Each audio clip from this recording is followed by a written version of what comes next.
Welcome to the show that punches you in the face with entertainment. Welcome to the Enterprise Fitness Podcast. I am joined today by Coach Ari and Coach Cristiano. We're going to mix it up a little bit by doing Q&A questions. On my Instagram, I put up a Ask Me a Question, and little do you guys know, Ari can pronounce just about any word. He can pronounce any word, and he has, I'm going to say he has a degree in pronunciation. Pronunciation? You can't even write this stuff. Thank you for listening, Trey. So he's very good. So These jokes write themselves. They do write themselves. So when people like spell things wrong or there's wrong sentences, anyway, I'm going to read out the questions. I'm going to see Ari cringe. I'm going to read out the questions word for word, and we're going to answer the questions. But the first one is, Ari, what's your intake in calisthenics? My intake. Yeah, what's your intake? What's your intake in calisthenics? Calisthenics are quite calorie dense. I try to limit how much I eat. Right. So I speak English. I don't translate. yeah, so for the non-English speakers, me and Cristiano, we know what this guy's trying to say. He's saying, It's all jokes. what's your take on calisthenics? I can begin this one. So my take on calisthenics is I've never done it. It's probably a very good base of exercise and movement to begin someone from. What I have noticed in people who do have a calisthenics background is they do and are able to progress way faster than people who don't, because the variation of movement is far more complex than, let's say, just a up and down squat or a barbell press or a bench press. So if you're able to be good at calisthenics and you have a reasonable level of, I suppose, skill, then it does make other movements that are simpler by definition that you just add load to a lot more simple. Cristiano? Well, I think calisthenics depends what it means by calisthenics, because if you think about pull-ups or dips, probably not a good place to start beginner. Yeah, it needs to be obviously progressed or regressed accordingly. And I'll probably leave that one alone for you. No, do you have any? Look, it's not something that I've done much of, if at all. But if there are ways, exercises that can be regressed for someone who is a beginner, then I guess there is value in pursuing calisthenics style movements for someone that doesn't have equipment available to them. And if you've just got a chin-up bar or a park around the corner from you, and that's a means by which you can begin your exercise journey, then there's definitely value in that. Awesome. So next question. Should I do cardio alongside strength training to build muscle? Do you want to kick this one off, Cristiano? Cardio to build strength and muscle. Depends what phase. Should I do cardio alongside strength training to build muscle? Okay. Interestingly worded. In my personal opinion, there's a place for cardio, so it's a yes, because more blood flow through muscle. So when you go back doing strength training, more nutrients and also help you deal better with stress. So I guess it's a yes. Mine is, I like to talk about this concept around, your North Star of physical attributes is strength, because the stronger you are, it generally makes, it makes everything, whether it's endurance, whether it's hypertrophy, whether it's coordination, it makes it easier once you're stronger.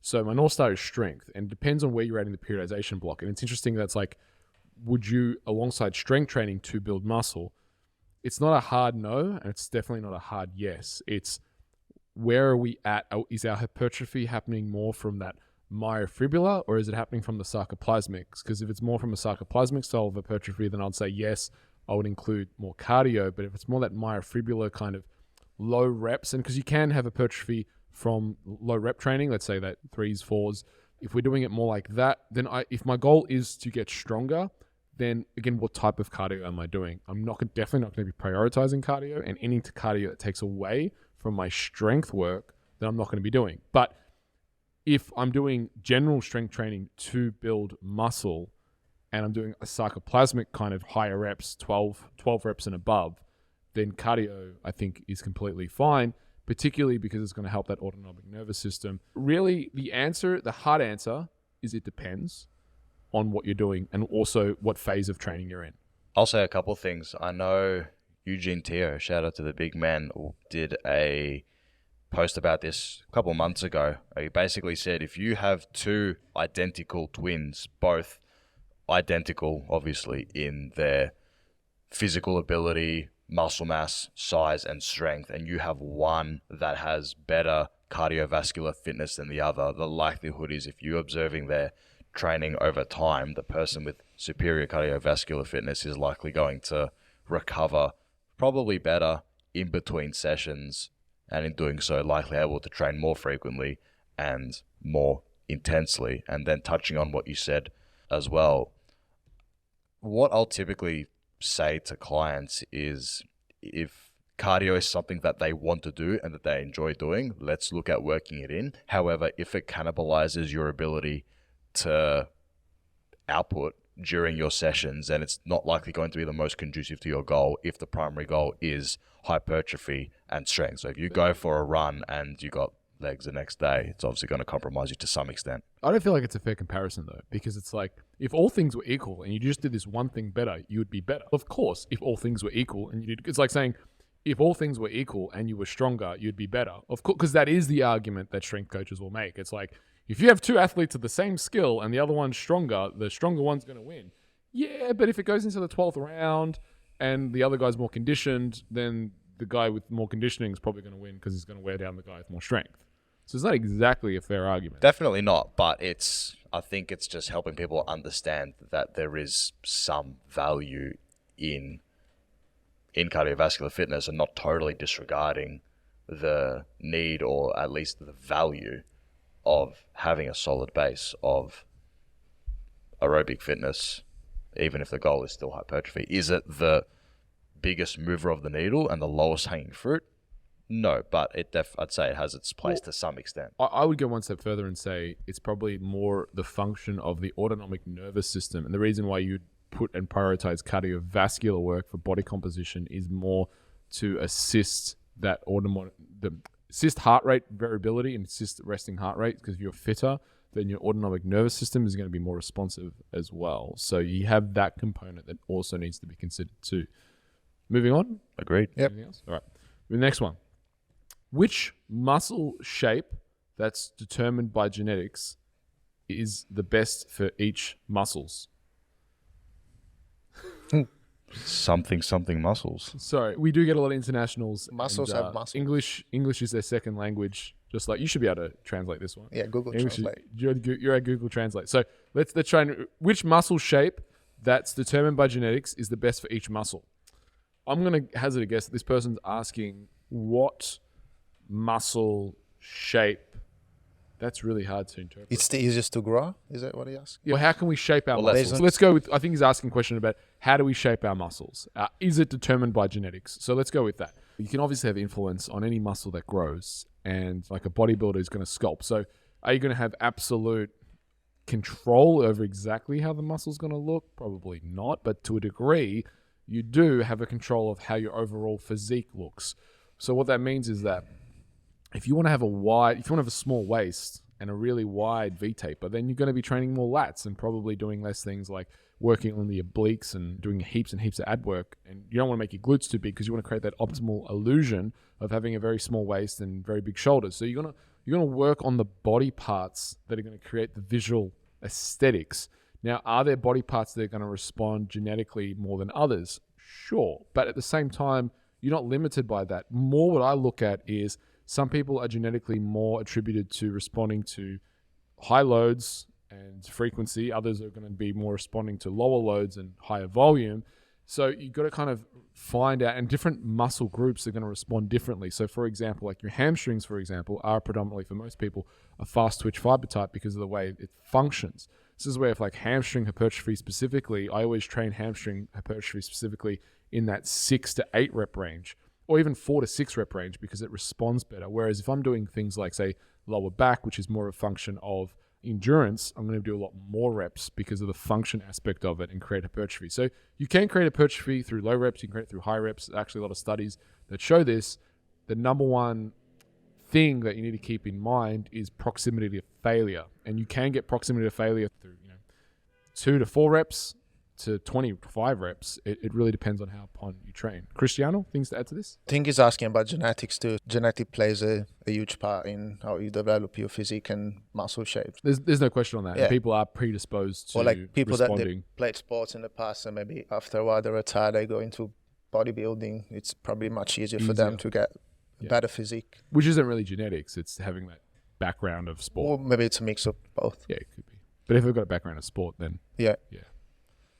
I'll say that I think a lot of people can misconceive genetic limitations or misconceive just lagging or mistrained body parts for genetic limitations. And an example of that common one is if someone says they're genetically got small calves or their calves are stubborn. Now, yes, calf size can be largely determined by genetics, but if you're doing, say, a leg session and you're training your calves all the time at the end of that session when neurologically you're far more fatigued, you're not putting your calves in the best position to ultimately get the most out of them. If it's calves that are of the utmost importance to you, train them first in your workout. There's no set rule saying that you have to train calves last because they're a smaller muscle group or an accessory. If they're most important, prioritize it. well, Shout out most- to Hamming.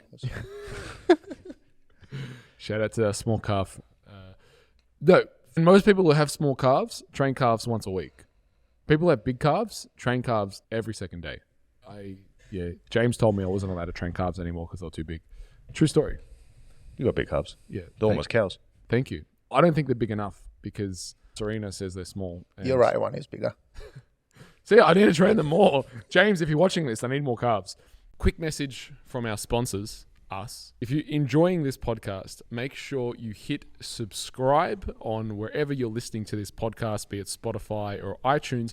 And also go right ahead and check out melbournepersonaltrainers.com. Hit the resource tab and you can actually download the digital version of this completely free. This is our user manual. It's loaded with shopping lists, our questionnaires, our how to set goals, serving sizes, and a whole bunch of stuff. Really quick, easy reference guide that you can use. And of course, if you want to dive deeper into our world of nutrition, check out the Enterprise Diet book. It's on Amazon if you're an international away from Australia. And if you are within Australia, check out enterprisediet.com to order your copy today. All right, back to the podcast. Next question. Thoughts on peptides. Do they work for building muscle? Cristiano? I don't know anything about peptides. Okay. So there's a peptide. There's only one real peptide that I know a bit about, and that's BPC 157. BPC 157, do you know what it stands for? It's body repair compound. Body B- Is that right? beast. Body Compound. something compound. Body something I compound. know James is screaming through the screen like- right now telling us what it is. Yeah, it's something. Body repair. So basically, the way a peptide works is, peptides are not steroids. And a lot of people, when they hear about peptides, is like, because you can inject peptides and you can have the oral tablet peptides as well. They're not steroids, first of all. You have a protein, and then your protein has amino acids, and there's peptides inside the amino acids that make up a chain. So what the peptides do is helps complete that chain to help facilitate the recovery. So this particular peptide, the BPC 157, helps facilitate recovery of damaged muscle tissue and tendon and ligament tissue. It can be quite beneficial for recovery. Now, are there peptides specifically that are going to help build muscle? I'm sure there is, and if there isn't, they're probably making some in the lab somewhere, but I can't speak on that because I'm not an expert in peptides. But the BPC 157, there's really two ways you could take it. You could take it orally or you could inject it. Now, what we know for sure, if you take it orally, it does have an affinity for the gut. So if you have any kind of gastrointestinal issues or food sensitivities or just things like your gut you've had a lot of issues like with gut health in general, the BPC can help facilitate the healing of the gut lining and really help. The other thing is if you've had injuries, the injectable directly into site locally. So for example, if you've torn your bicep, you would inject it directly into your bicep, into the injured site, can help facilitate the recovery. What I have personally found better than peptides is steroids. No, joking. I haven't done any steroids, but so I had to make that joke. What I found better than peptides is the RP. It's funny because people will be like, is he joking? No, I've been natural my whole life. PRP. So PRP is plasma-rich platelets. So PRP basically is where they extract your blood, they centrifuge it, and then they take the platelets and then they inject it straight back into the site. I've found that way more beneficial than peptides for injuries and recoveries. There are a lot of doctors who will do PRP. So if it's a recovery thing, if it's a muscle building issue, I know there's someone like probably you, someone like you, is like, yeah, I can tell you're not doing steroids, bro, because you're so small. Ha ha ha. Get out of my head. Yeah, Ari, anything to add on this? Relatively outside of my scope as well. If you're going to take something, do your due diligence. Absolutely. And yeah, the PRP you can find from a sports doctor. But yeah, before peptides, I personally see a doctor and see if you can get PRP, because there's a lot of, I've personally found it way more beneficial. Next question. Are compound exercises absolutely essential for hypertrophy? Cristiano. Absolutely essential, no. But You mean I don't have to squat and deadlift? Taron asked me to do this. If you want to big back, you deadlift. And if you want big back, you bench. If you want big back, you bench? You mean if you want big If you chest? want big back, you deadlift. Okay. With the Italian accent. Okay. Absolutely essential, probably not, but they help. Okay. Ari? Oh, look, there's going to be plenty of anecdotal cases campaigning for both, right? There are bodybuilders who are completely anti-deadlift and advocate against it, and then you've got people who advocate for the opposite. They definitely have their place, in my opinion, in terms of being able to, well, teach movement patterns and work on dynamic stability. But I think compound movements in isolation, no, but in conjunction with dumbbell and machine movements are just going to make sure you're covering all your bases in terms of being able to overload your muscle, being able to work your dynamic stabilizers, learn correct technique. Yeah. Yeah. Well, I mean, look, from an absolute perspective, you can build a great physique using isolation. You absolutely can. The question is, why would you want to do that? Do you want to be built for show or just for go? Or just for go and for show? You want to be built for both, right? If you're not doing compound exercises, you're missing the best analogy. You love my analogies. The best analogy I have is if you just focus on isolation exercises, think of a chain that's unlinked. So you just got links of a chain on the table. Doesn't matter how big you make those links, you can make them bigger and bigger and bigger. It's never going to make a chain because you got to link the chains. So think of your functional compound, like your deadlift, your squat, as creating a chain of thick links. Whereas if you're just doing isolation work, you're making the links of the chain bigger, but you're not turning it into a chain. You want to do both because I think you probably want to be moving well right throughout life. And you are, just by focusing on isolation, you will create dysfunction structurally and create deficiencies that will probably get you injured at some point if you do something that's outside of the scope of isolation. Yeah, to add to that, get a coach. Because if you're especially a beginner and you're looking to do heavy compound exercises and you're performing them without the good technique and without the correct education, then the risk to reward ratio in the short term is probably not going to be worth it for you. I'd even say if you're advanced and you're strong, you're probably strong enough to really injure yourself. So it's probably even more important for you if you're advanced to get a coach. Because I remember one guy who was massive, he's very big, and he just didn't have the flexibility. Like he couldn't rotate. I don't know how he wiped his ass because he couldn't rotate back. And that's a case of just heaps of isolation work, super tight in the chest, not balancing out his back, not being able to move his shoulder, very poor external rotation. He's the type of guy that if he threw a ball, he's got a lot of muscle and he's got a lot of force behind it. Or if he threw a punch, he's the type of guy that would tear his bicep for sure because he doesn't have that range of motion, or tear his rotator cuff. 100%, because he's so strong, he's able to generate so much force, he could tear his own muscle off the bone. Even not just for beginners, but definitely for advanced as well. For sure. Next question. Best strategy and timeline to go from 19% body fat to 12% body fat, considering weight is normal? This is definitely a question for the comp prep coach. From 19% to 12%.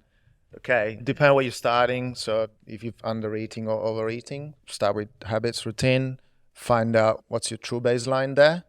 Maybe spend a little bit more time in maintenance and then diet down. Timeline, it really depends. It's really individual.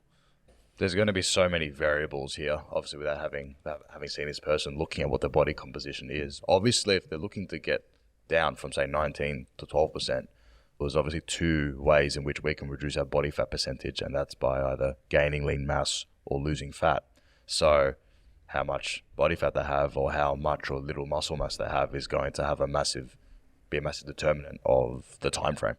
Yeah, 100%. Look, best case scenario, you're probably aiming for a 1% body fat loss a week, but at the same token, like, it doesn't necessarily mean you need to lose 1% body fat a week, because often in recomposition cases, again, you probably speak to this as well with a lot of stuff that you do, is you actually want to keep people's weight the same as they get leaner. So you're not actually getting them leaner by percentage, you're just increasing their muscle mass. So if I can do that for 3 months and just increase someone's muscle mass, they will get leaner without really focusing on body fat, if that makes sense. So sometimes the answer is not necessarily a calorie deficit or a fat loss phase. It's actually just build more muscle because you're too skinny. It depends on how you want to play the strategy, but I think weight is normal. It's hard to answer because how tall are you and what do you mean by normal? Like how lean are you? But yeah, I would focus on that and then get as big as you can muscle mass wise, and then go into a deficit more aggressively, like what you did, which was like 4,000 calories. And then you start dieting from there because it makes things hell of a lot easier. Yep. Yeah. Lucky last question. Rank your top. This is from our friend, Shane. Shane, who's a trainer here at Enterprise. Rank your top 5 energy drinks. Of course, Jocko Go is first, and why? Shane, if you're watching this, Jocko Go is first, second, third, fourth, and fifth. Not because we're sponsored by them, because we're not. I don't even know 5 energy I don't know drinks. 5 energy drinks, but I know someone who does. He's behind the camera and he's laughing right now. Yeah, mine is like Jocko. I'm going to say, like, at the moment, the flavor that I like the most is the pink mist. That'd be number 1. Number 2 would be, I've had a lot of watermelon, but I'll give watermelon number 2 because I've had so much of it. The third one would be the lemonade at the moment. Absolutely not. Fourth, well, you can go when it's your turn. Ugh. Fourth one would be mango. And fifth one, probably the apple sour. And now, if you're watching this, our supplier and distributor, if you're watching this, we just gave you a hell of a shout out. So you can thank us later. Ari? Let's see if I can remember 5. I've got to turn around and have a look. You can tell I drink a lot of Jocko. Pink Mist is probably top at the moment, to be fair. I'll go mango, watermelon, apple's good, and, oh no, the new Tropic Thunder is a ripper as well. However, shout out to White Monster, guilty pleasure, and got me through my uni days. That is nectar of the gods.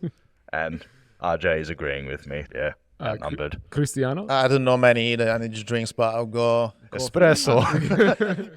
I like the peach one. Is it a peach one? There's no peach one. I'm pretty sure you're talking about Tropic Thunder. Yeah, the red one, There's right? a peach one. No, there's no peach one. It's got peach and There's plenty oh no, of it's peaches. pineapple There's and no coconut. peach. It's Nah, that's pineapple coconut.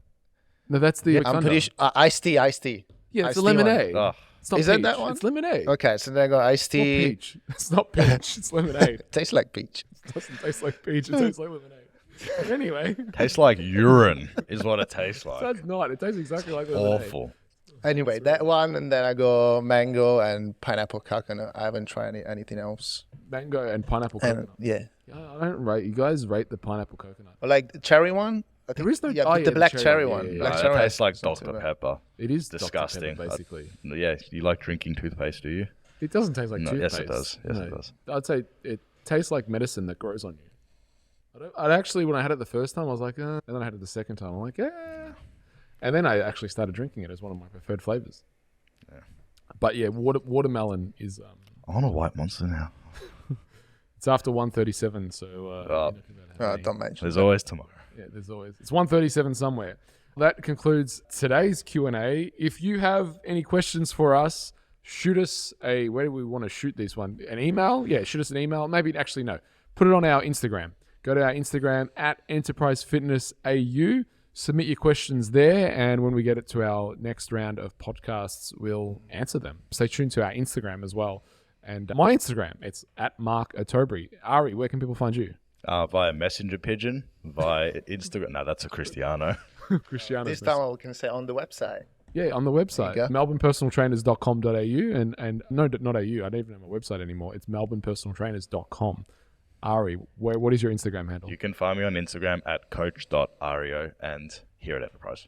And yeah, I've already said where you can find me. If you've enjoyed this podcast and if you think someone who may need some help with their training, nutrition, you want to put them on the right track, We'd be forever grateful if you sent them our podcast and helped us share the message of good training and good nutrition with as many people as possible so we can help as many people get towards their result and help us do more shows and spread the good word. So till next time, friends, train hard, eat well, and supplement smart. Are you frustrated with your diet, not knowing what to eat, when to eat, macros split, whether you should do a meal plan? Well, I have a solution for you. It's called the Enterprise Diet. We have literally transformed tens of thousands of people's lives. These are the exact principles, systems, methods that we use in creating the head-turning results that we do time after time for over a decade here at Enterprise Fitness. You can check it out at enterprisediet.com. This took me 3 years to put together, and I'm very proud to share it with you all. It literally is like taking everything that I know in here and just putting it on paper for you to download today. So check it out, enterprisediet.com, and grab your copy today.